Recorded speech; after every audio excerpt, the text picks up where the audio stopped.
అందరికీ నమస్కారం. Welcome back to our channel TG రైతు అప్డేట్స్. తెలంగాణ పింఛన్దారులకు జబర్దస్త్ గుడ్ న్యూస్ అండి. మరి తాజాగా జరిగిన సమావేశంలో మంత్రి సీతక్క గారైతే ఈ ఆసరా చేతి పింఛన్పై గొప్ప శుభాకాంక్షలు ఇచ్చింది. మన రాష్ట్ర వ్యాప్తంగా ఉన్న వృద్ధులు, వితంతులు, ఒంటరి మహిళలు, గీతా కార్మికులకు 4,000 అలాగే వికలాంగులకు 6,000 పెంపుపై మన సీతక్క గారు గొప్ప శుభార్చన అయితే తెలియజేశారనమాట. మరి మొన్న జరిగిన సమావేశంలో ఈ ఆసరా చేతి పింఛన్ని సంక్రాంతి తర్వాత అందజేస్తామన్న విషయం తెలిసింది. అయితే తాజాగా జరిగిన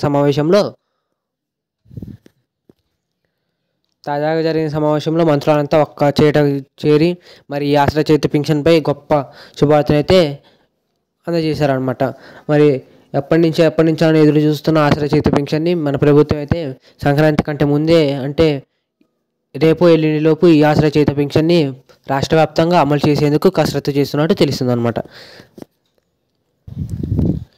అయితే మన సీతక్క గారు ఏమన్నారంటే ఈ ఆసరా చేతి పింఛన్ని ఇప్పటివరకు అర్హులైన వాళ్ళందరికీ ఈ ఆసరా చేతి పింఛన్ని అందజేయబోతున్నట్టు చెప్పారు.